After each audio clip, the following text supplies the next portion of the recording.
Hi,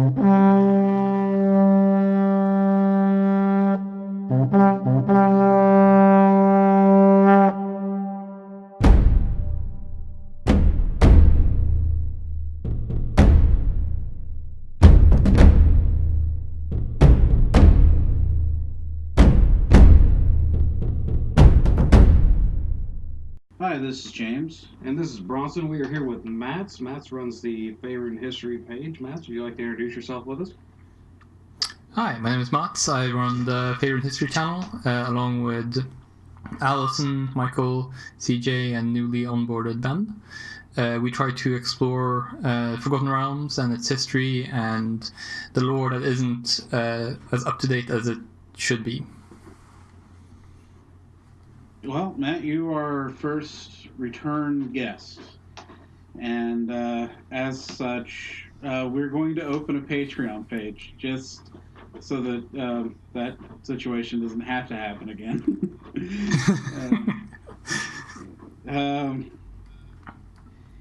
Anyway, I guess the first question that's most appropriate is what got you into Dungeons and Dragons? So, at the age of 12, as many a young boy, I got into the ideas of fantasy and science fiction.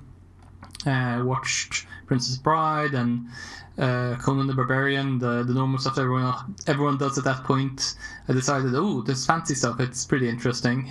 We had a shop in town that sold more fancy stuff. So I wandered in, saw around what they had, and found something called Dungeons and Dragons. So I picked up the second edition Monsters Manual, the Player's Handbook, the Forgotten Realms campaign settings, and the DMG, and started reading. Got a few friends together, tried to play some games. Didn't work so well the first few times, but slowly and surely we got the hang of it, and we became proper D&D nerds.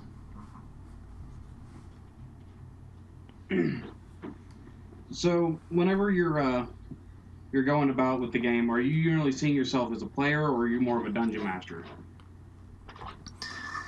So I think I'm maybe like 60% dungeon master and 40% player. Like, I really like playing the game and like being part of that sort of that group that goes up against the DM. But even at that point, when I am a player, I try to sort of work a bit of my DM skills into helping other players become better at their part. But right now, I mostly DM with my group. My player experience is in Vampire the Masquerade a whole bunch. That was where I really like being a player. We had a really good DM that ran that as well. But for D&D, I prefer to DM. As a DM, what's your favorite campaign that you've run? Well, off the top of my head, I might be biased towards Forgotten Realms as a campaign setting. But I think the favorite version of this must have been around 3rd edition, where I ran some good high magic stuff, and we went from the entire gambit from 1st to 35 or something around there, exploring a lot of different parts of the land, and that's the point where I really got into the idea of lore around Forgotten Realms. Learning about the history of different regions, going into the idea of what do the gods do, why is this place the way it is. It really opened up my mind to the idea that this is more than just, a place where you play games. It is a place where stories are made. I think at that point also, when the first Neverwinter Nights came out, that really sparked ideas in my mind about what Forgotten Realms could be. I think I came to Baldur's Gate at a late point, and that also dug me deeper into the world of Forgotten Realms. I remember didn't know that it was a Dungeons and Dragons game at the time. Whenever I first got a hold of Baldur's Gate and Baldur's Gate Dark Alliance, going through and playing those, it really sparked a love for fantasy And so I actually started reading a lot of books that were like Sword of Truth and Wheel of Time series, and that's actually how I based a lot of my campaigns, was off of those type of settings, those dystopian sort of areas. But it wasn't until later on, I would think I was in basic training when I actually got introduced to the game Dungeons and Dragons. So I came into it really late in my run. Yeah, I think I came in the completely wrong way there, because I started with D&D before I had actually read any fantasy books. And I think I didn't understand the ideas of what fantasy really was until I started reading books at a later point, and then started thinking, oh, this is actually how an adventure should be set up. This is the type of characters that inhabit this world. Coming fresh to the idea where you only have, like, the only fancy character you know is Conan, then it becomes hard understanding, like, the type of characters you could create in a D&D setting. How do you feel about a dungeon master creating their own world setting? So I feel that every dungeon master should give it a try, but be very critical about their work. Not everyone is a good author, and not everyone is a good world builder. I think that the worlds that are given to you through campaign settings that you buy, and I'm not saying everyone should go out and buy Forgotten Realms here. I'm saying have a look around. There might be other things that you might enjoy way more. But if you start playing D&D and you think that, oh, I'm gonna also start creating a world, you might end up creating something that is more akin to fanfic than an actual novel. And I feel it's kind of a shame getting your 5 friends together and having them read through your fanfic. That is not an experience I think most people enjoy, and it might actually turn more people off if that is how you try to introduce D&D to your friends. Yeah, I can definitely see that. Going off of the creating your own area, what do you think about players that want to go out and create like new features for the game itself? Say they're wanting to create a new feat or a new item, something, new spells, things that just don't show up in the core material whatsoever. How do you feel about that going into there? So I am more siding with that is fine, as long as you sort of understand the system. I think it is a problem if you are just picking up the books and you sort of have a basic understanding about what balance and such is, and then you go like, well, I'm going to make my own versions of this. They will definitely be overpowered. They will not be balanced in any sort of way. And I think that you need to be a well-versed DM before you can get into these sort of self-creation areas. But I am all for it once you are at that stage. I think it's a good thing to get that muscle trained. Yeah, I find it to be very important going in for it, for the DM to be experienced because some player will try to take advantage of a new DM going like, hey, I created this first level spell. It's the equivalent of a wish.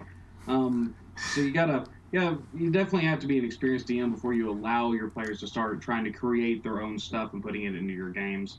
I always say at DM discretion whenever I'm doing it, because I'll have a player like, oh, I want to create this spell or I want to create this magic item, and sometimes it'll be something funny or something useful like a boot of camping that just generates warmth and makes food, or it'll be something that allows them to just completely obliterate everything you've thrown at them and you didn't really think about it until it was too late.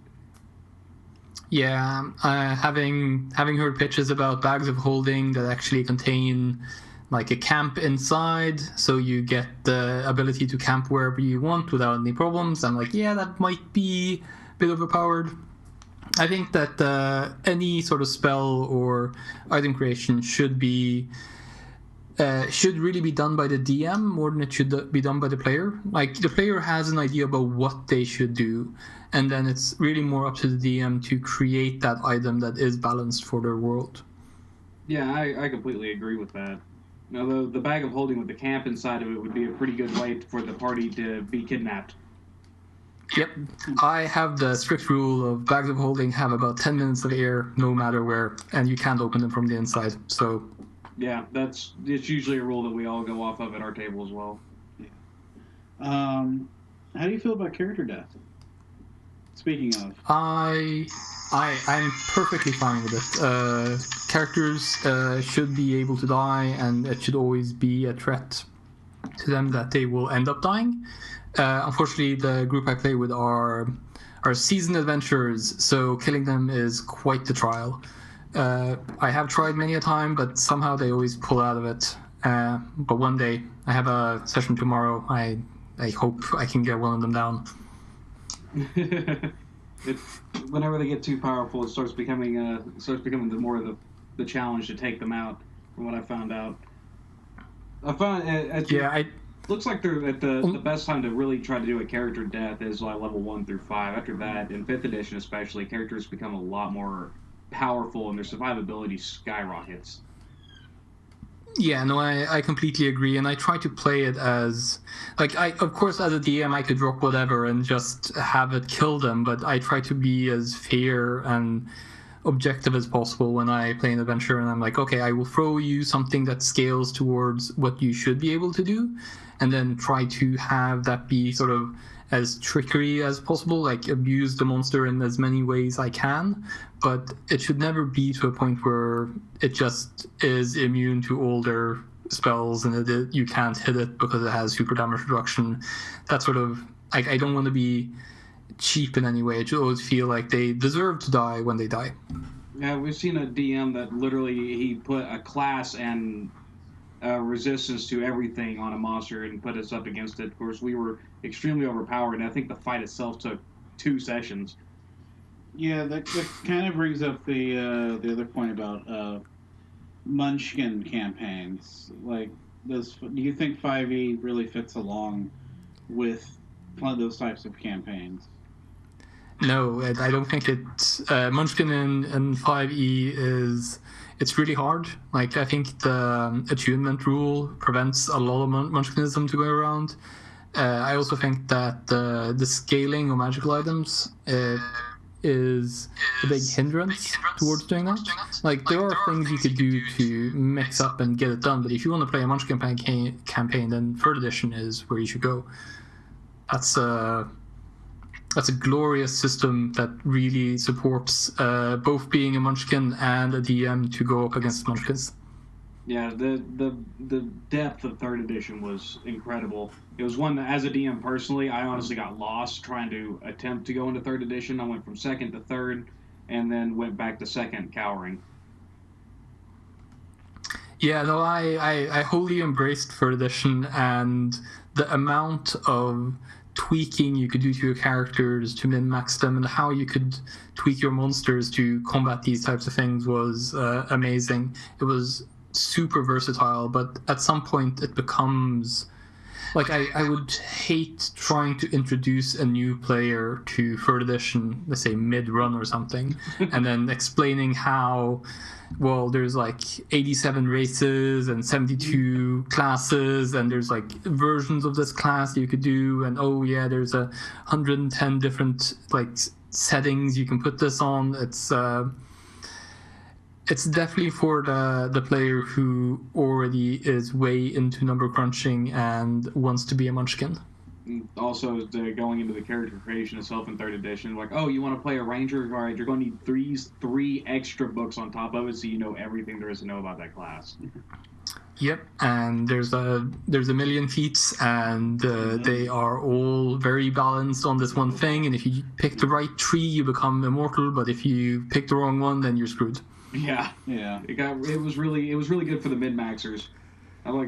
Personally, I liked 2nd edition because it was, especially like levels 1 through 10, you were extremely feeble, and it was very easy for one mistake to really ruin everything for you.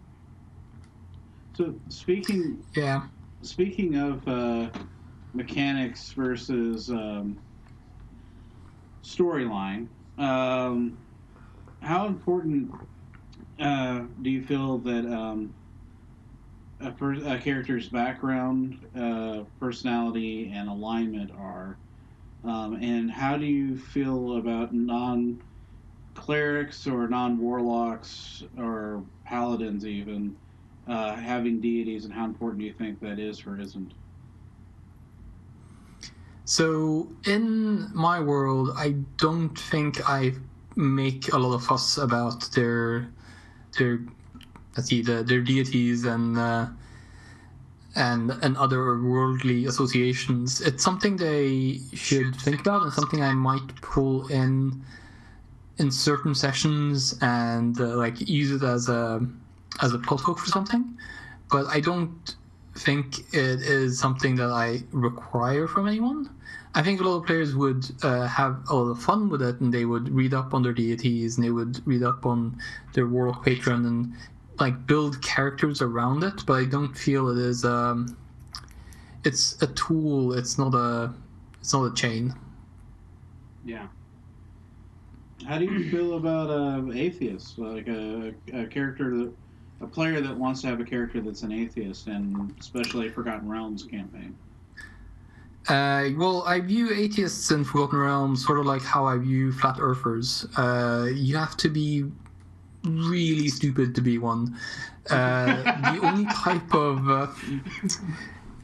atheist I can really get behind is if you have this idea that you agree that there are gods, but gods are merely really powerful magic users. Like that, I'm like, okay, yeah, that I can get behind this. But if you go around Forgotten Realms, you go like, nope, there's no such thing as God. It's just belief. Like it's fade across the world. And you have clerics that actually do miracles, and you have gods that walk the earth, and you can see like it's all happening.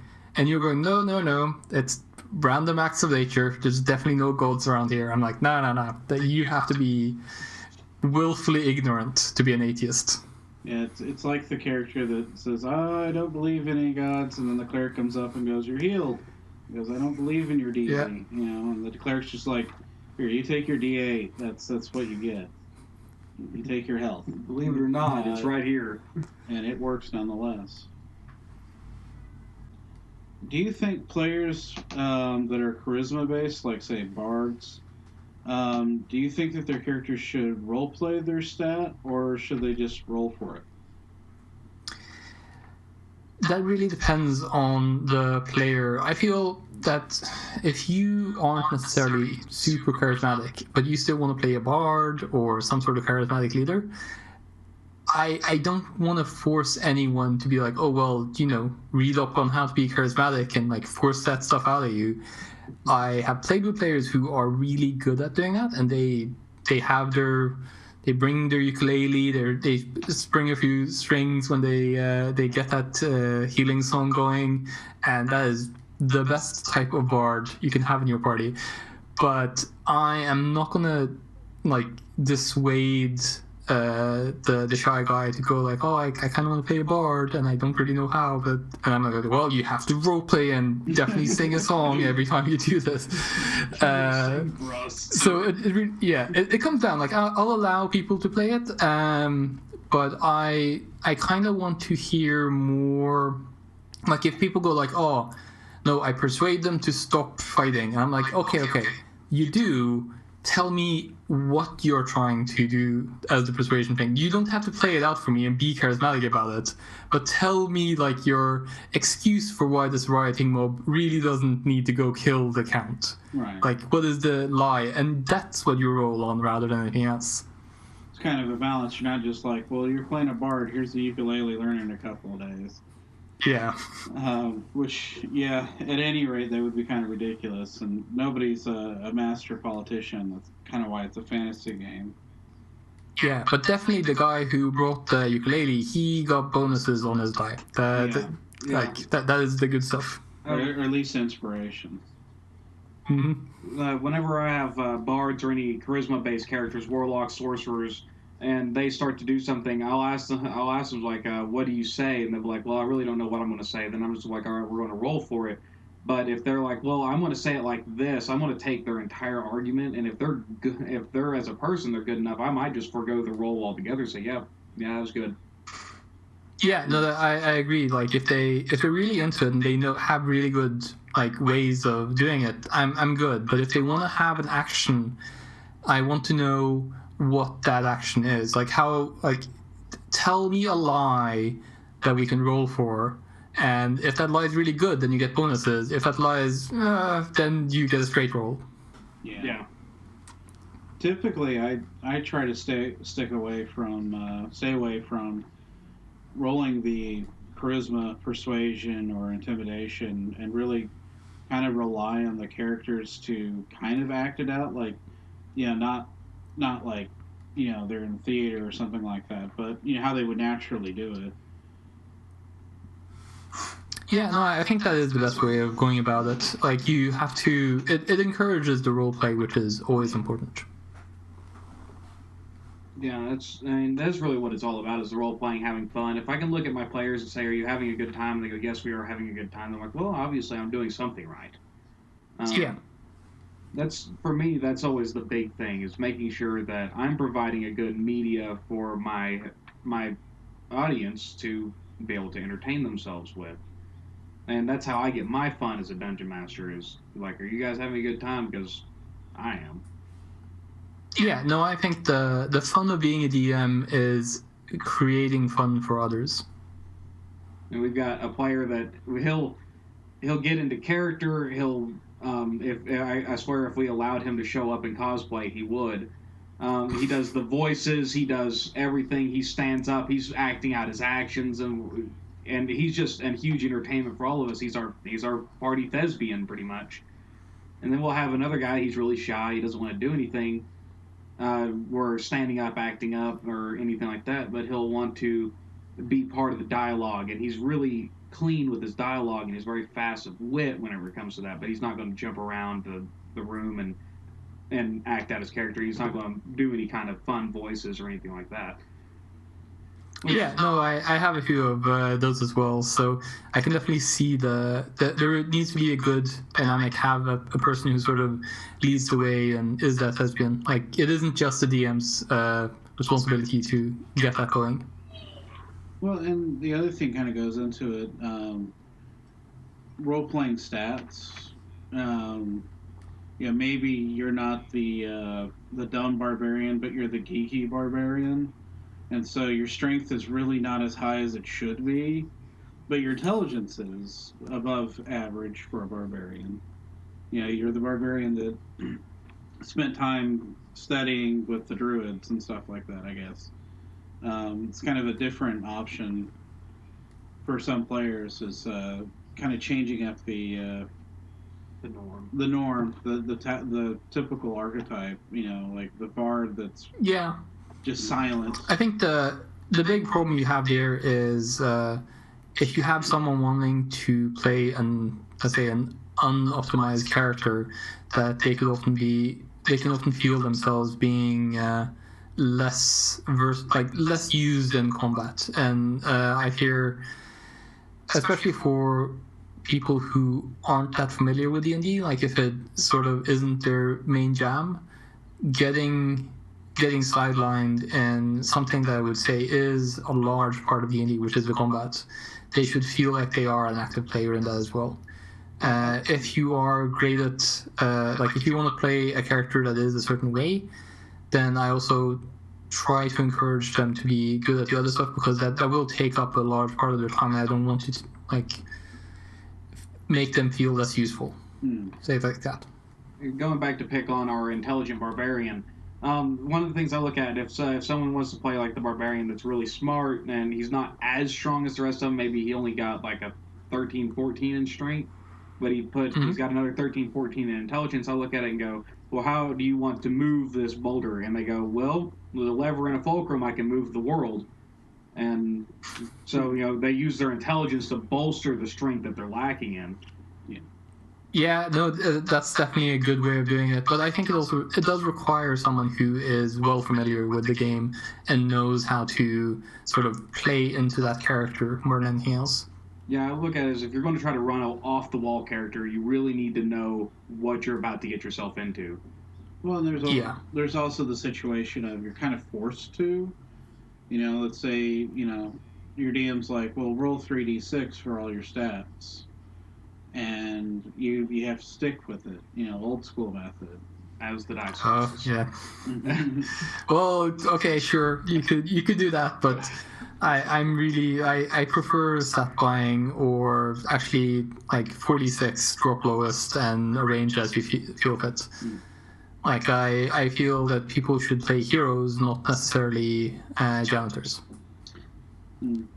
What I like to do whenever I'm starting a session, especially like if I'm going to go back and run second edition, I do the level 0 session, where they have 10s and everything, and what they're going to wind up doing is they're training for their initial stats, and they're going to wind up they go and they train for it, and that's how they create their characters, going through a couple of years of training. Now, I don't make the role play out those years, but they go through, like, they become a squire for a knight, or they become an apprentice to a wizard, and they wind up just working their way to get the stats that they need in order to be effective. But also, I see giving players downtime to train stats, especially if you're going to run like that, is very crucial. Sometimes I think it's like up to the skill set of the DM. In one of my campaigns, you and our group Thespian played Bigs and Smalls, kind of the... I don't know if you've ever seen Mad Max Beyond the Thunderdome. It's kind of like Master Blaster. Yeah. And so you had a really smart drow blade singer and a really dumb Goliath barbarian, and they were kind of known for the Scooby-Doo missions. We were terrible at it, but they succeeded. They were so terrible they were good. And I kind of rewarded them for their efforts with a later campaign where I brought them back as NPCs, but I allowed the players to play their old characters. And I gave them horses that actually could accomplish all of their tasks they couldn't. Like, my horse was a thief. Yeah, his drow's horse was really good at sleight of hand. And so it would go and it would steal or pickpocket like any important intelligence and item that was needed. And then the other horse was just really smart. They were counter opposites. Yeah. Which it led to excellent role playing, because here I am playing a person who's very feeble in strength but extremely intelligent, and then my counterpart is extraordinarily intelligent, but if I took two rocks outside and put them together, they'll be able to form a conversation before this guy's able to add 2 and 2. Yeah. That's good ways of like balancing out the party and making sure that everyone's happy and not feeling like it's dragging away or they're losing something from not having certain types of character skills. Of course, I've never been afraid as a DM to allow the crazier situations to take place. The not munchkin-y, but like there's a detriment, but it's kind of the dumb luck. You know? Yeah, no, I think that's the things that you talk about in yesteryear. Like, remember that time that thing happened like 7 years ago in D&D? Yeah, so I say go for the crazy, weird stuff to happen, because that's how we form the memories. Yes, it is. That's where all the really big memories are. The big memorable characters are the ones that really they got out of hand after a while. And one thing I have to ask you is, whenever you're playing in a game or you're running a game, how do you feel about the Dungeon Master wanting to run a player character in their own game? You should never do that. Like, it's I know that's only Sith Duel and Ultimatums, but definitely you shouldn't be running an NPC character in a group. Like, you have all the characters in the world. Why do you need one that is partaking in combat and doing that whole schlock? Like, you're controlling the monsters already. Like, it can only lead to bad things. There's no good that can come from running an NPC in the party as your character while you're DMing. And then there's sometimes the frustrating scenario of you create an NPC that kind of becomes the character everybody wants to be around them. I had a He will always be a bit more lucky. He will hit a bit harder. He won't have the devastating rolls that everyone else has, and you do that by mistake, and then he's needed, and it becomes there's no good that can come of that. Like, your group doesn't fill the roles that they need. They feel handicapped by the fact that they have this character in the group. It's bad all around. Yeah, my situation was a little bit different. I had a campaign going where everybody was a gladiator, and they were doing this horse race in this big Circus Maximus. And there was one NPC. Literally, I just had other NPCs that were just filling the void. They were no better than monsters out in the field, and I named them. I named one A1, A2, A3, kind of like that, and I was using a big map, and so it was just a way to keep track of everything. And I kind of at one point I role played out the first one, A1, just going postal, and everybody loved it, to the point that one of the players later on was like, yeah, the character I want to bring into this campaign, he's like the grandson of A1. And he became a thing of myth and legend. And so he was my first successful PC NPC. He didn't really live very long, but I can see that being a fun thing to have. What I'm really worried about when this happens is that he becomes a standard party character. Like, I would love to have characters that come in and they wreck shit up and they become really epic, but that's a cutscene I'm playing for the other players. Like, that should be something that they look upon and be like, oh, that's pretty amazing. If he is holding the torch in the dungeon, if he has a backup potion to heal a player when they're down, then I'm doing something wrong. Yeah, I see. The very first game that I played in after I got out of basic and actually sat down with a big party, the dungeon master was running a PC NPC, and at first because I'd never really ran before, I was in a big party. I was like, I wasn't sure what was going on with the PC NPC, and it turned the way that she ran it. It was a party character. It was a party character. It was always in the party, and yet, no matter what happened in combat, she always just singled out one of the micro mobs, and it was just off over there doing its own thing. And so it was never actually in combat. So it was in the party, but it wasn't in the party. Yeah, and so, that's pretty much how. That's a way of doing it, but I still say shouldn't be doing that. It's a bad thing to do. Yeah, you could see that it would wind up like, oh, these magic items would come up, and she'd be like, oh, I want this thing. And you would have to watch out for, especially if you're running a NPC, making your NPC so OP in your own campaign, because you're going to wind up prepping for everything that you're going to throw at yourself. And at that point, I think it comes down to you don't know that you're doing this, but you do have insider knowledge. You don't have the same exploration feeling that the other characters are having. Like, they know that there are things that will happen, while your character doesn't have this at all. So it comes down to, like, I'm actually more wondering why as a DM do you feel the need to have an NPC PC? Like, what is it missing in the DM experience that makes you feel that this is something you also need? Well, I've seen it where the DM's like, well, I've always wanted to play one of these types of characters, but no DM that I sit down with will ever let me play this type.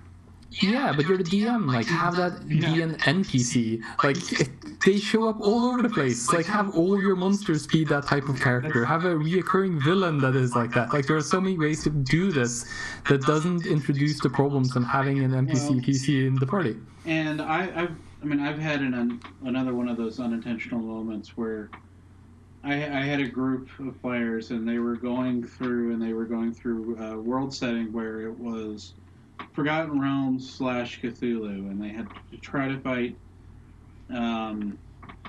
this lich and whatever. And one of the situations was they had Elminster, the mage, leading them through, and it got to the point where there was combat, and Elminster was just standing there and standing around. It was just meant to be an just a regular NPC, but afterwards, one of the players was like, they approached it like it was a PC NPC, and they said, why didn't he do anything in combat? And the only answer I Yeah. could obviously come up with was, well, you guys had it. You survived. He didn't really need to do anything, or he was just doing something else and you didn't see it. Um, but yeah, I kind of see that too. Like uh, with dungeon masters, like sometimes they don't like the idea of certain things, and so they never allow their players to kind of go off in that tangent. To kind of scratch that itch.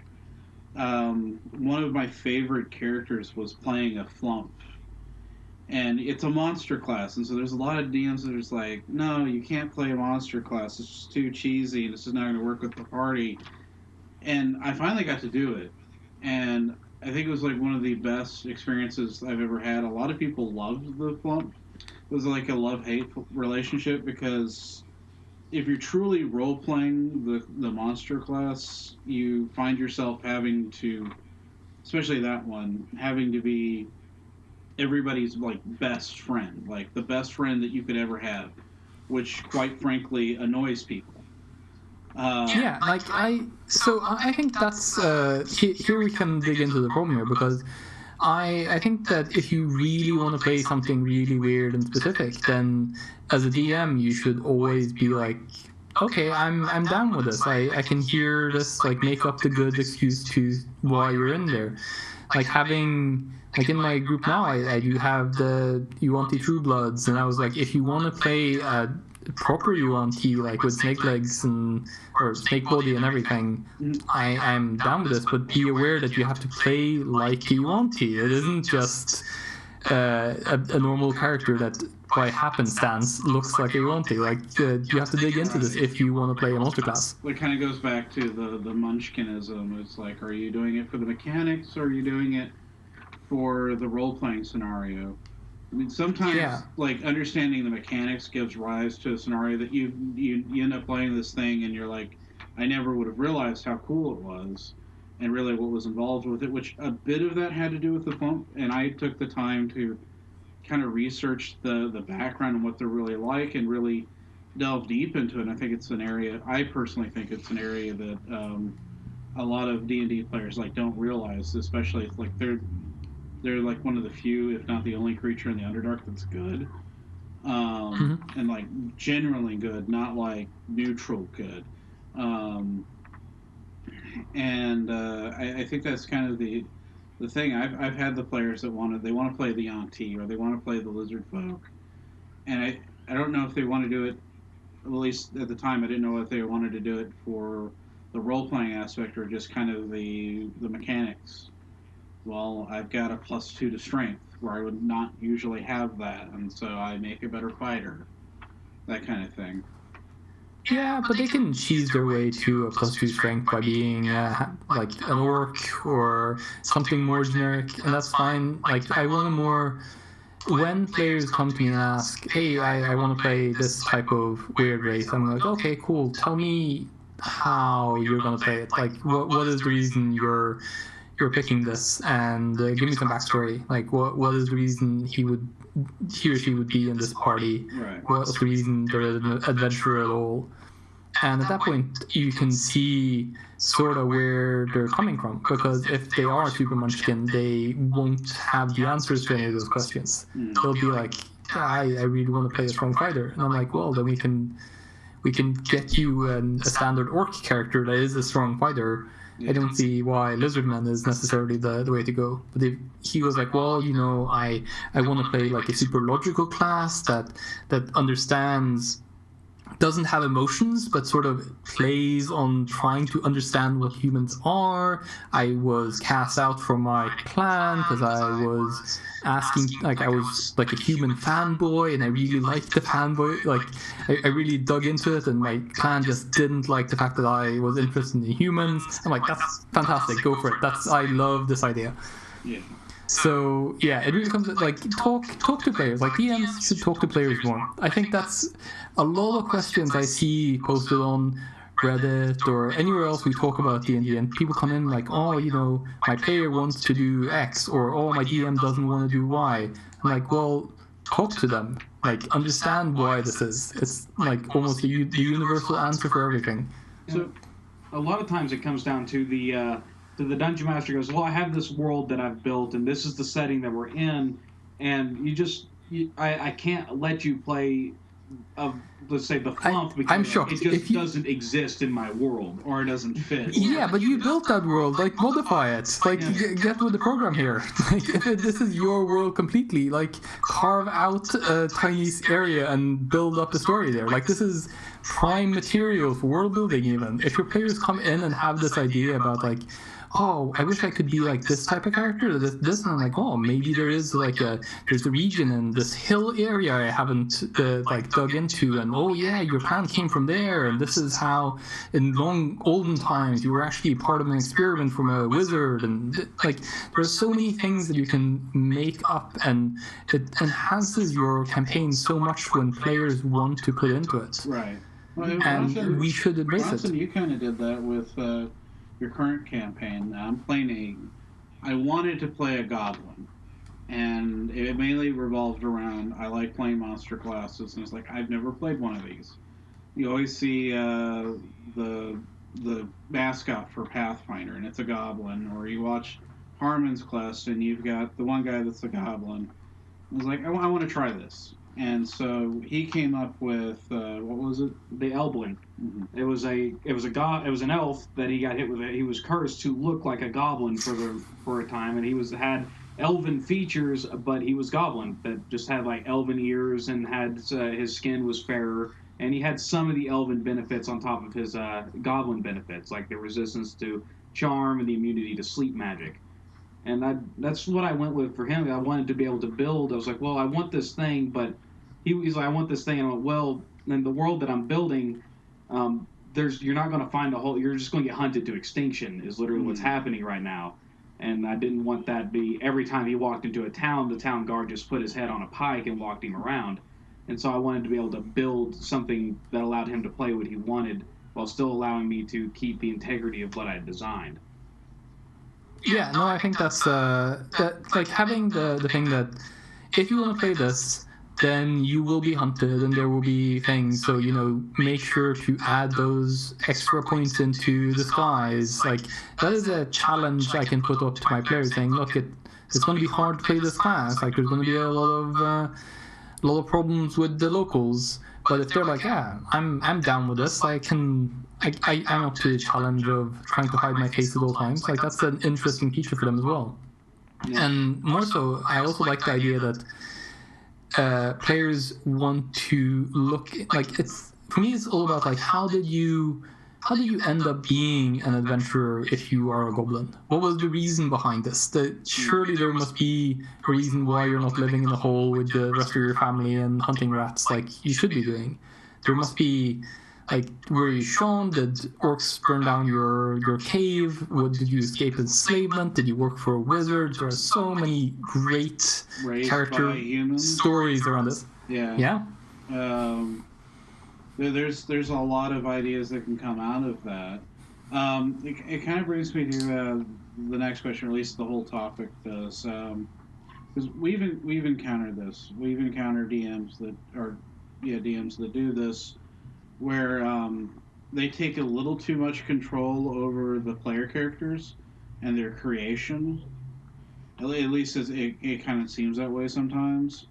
You rolled out your stats and you're playing a rogue, and so you have to put these stats here, or you need to take these feats. These are the feats that I'm gonna let you have. Or the player asks, hey, I'd like to multi-class, and you're like, well, not you, but this type of DM would be like, yeah, you can multi-class, however, that opportunity is really never given. And so this kind of becomes a form of control. So where do you think kind of where that line is, like between being, say, too accepting of whatever a player wants to do, or just being too restrictive? So I think good character creation comes from having having restrictions, but working within those restrictions. Like, that's where creativity comes from. So when I have players come to me, I will have them pitch an initial idea, and I will say, okay, if you go with this idea, then would you like to be from this area or that area? And then from there, it's like, okay, here's the rules around if you're from this part or if you're from that part. Like, say, I had one character who he really wanted to play an orc, and I was like, cool. So, what is the thing about orc? And he was like, I want to be really like an organized orc, and I want to be like a not savage, but I want to be like thrown out of my tribe. And I'm like, well, orcs, the way I see them is that they don't really organize that well, but you could be a grey orc. Grey orcs do have more civilization around them, but they're not really that martial. Or you could be like a Faerun red orc, which are military trained and they're a bit smarter, but they have certain vulnerabilities and they have certain ways of being. And he's like, oh, what's this Faerun orc? And I'm like, well, they have this backstory. And then we start exchanging ideas about like, oh, how did you escape? Where did you end up going? And working within conscriptions is really how I see characters are born. Yeah. Because if you just say, it's a free-for-all, do whatever you want, then I will see a lot of characters who have practically no backstory, and they're good with weapons, and they have high hit points, and that's their backstory. They kind of play the generic barbarian. I hit it really hard. I've encountered that because my most recent campaign, I was really wanting to learn and understand the rules and interactions and the way things work with Dungeons & Dragons. So as the DM, I've had that happen where I kind of gave a little too much room for the characters, a lot too much. I was trying to learn the rules and the mechanics and just how things interacted. Challenge rating system, things like that. And so that was kind of the purpose for it, but I encountered that a lot. I just gave free reign. Like, every time you gained a level, sure, you want to multi-class, you can multi-class any class you want. I'm not going to restrict that. You want a feat, that's fine. You want to do Unearthed Arcana, that's fine too. I had one player that was playing a Werebear Barbarian even, and like, I had a point where I kind of had to get onto that player a bit because he was wanting things that were just like very un-barbarian-y. Mm-hmm. He kind of became more of the Munchkin player, and so he wanted to have all the good stats, and he wanted to have the literal 2 pages full of magic items. And so it became a little bit frustrating because... And I want my luck blade with 3 wishes. Yeah, there was basically the situation of he was kind of going the full breadth of it and just going, well, I'm going to do all this. And really the intention was, on the player side, was more for players to be able to experience and do things that they normally weren't allowed to in most campaigns, or at least most of the campaigns that they would encounter. And so most of them weren't going too far, or they were coming up with really great backstories and things like that. But yeah, I see that there's a lot of that the problems you can have just giving your players way too much room to move. Yeah, I think every good story is told within some constrictions. Like when you have so many people together, you have to make them work towards something unified, and you have to give them sort of rules around where they can go. And I think that's where you gain those moments, because if everyone is free to do whatever they want, nothing exceptional can really ever happen. It's only exceptional when you overcome those rules that have been stated and you do something amazing within them. One thing that is, for me personally, whenever, especially for character creation, I like to be right there with my players every step of the way for their character creation. That way we can make sure that their character is there. I'm not sitting there micromanaging them. I'm just like, okay, so let's go over your backstory real quick. And I'll even go as far as pulling out Xanathar's guide. I'm like, let's roll some dice and figure out what happened in your past, what's going on here. And then I'll take all that information that I acquired, being creating James's character and creating everyone else with them, I'll take all that information I have and I'll build my story around that, and I'll give them their own personal arcs to go on their vengeance quests or seek the thing.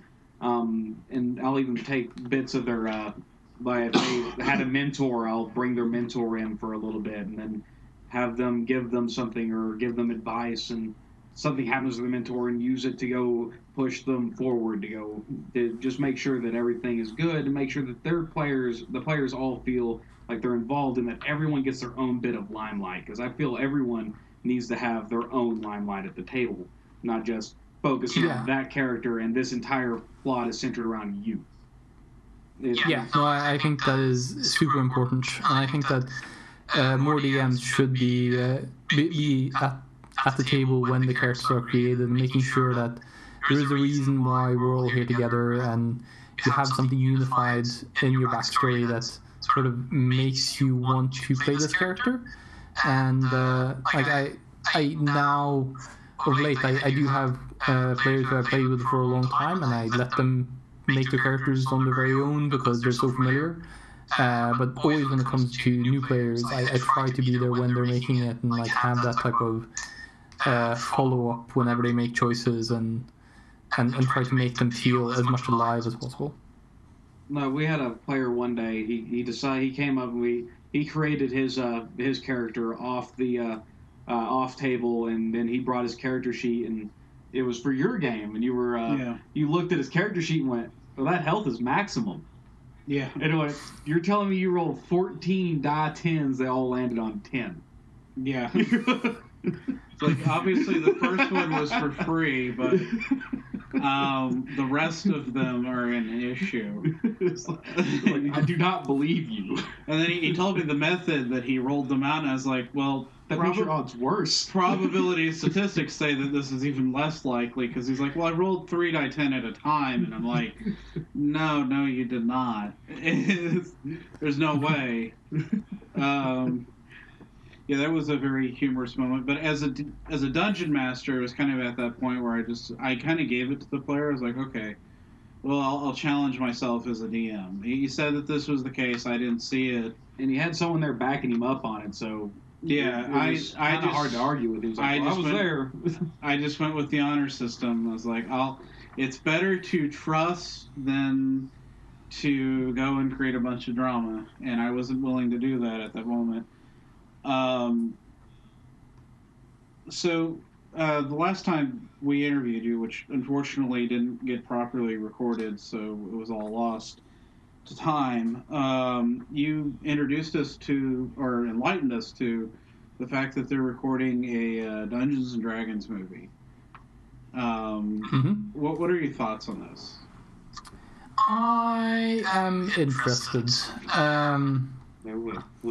I think that they have a lot of challenges ahead of them, and I think that they should not listen to the fan community, because we're seeing a lot of weird stuff that we definitely shouldn't be doing. We should not be making a Drizzt movie. No, we should. We should not be making a movie where there's 4 nerds sitting around a table that is cutscened with epic moments. That is a bad cinematic experience. So yeah, the fan community wants a Drizzt movie.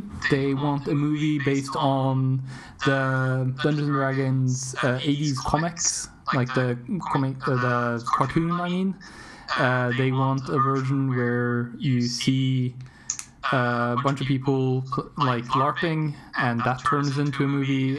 These are all horrible ideas if you want to make a big successful blockbuster.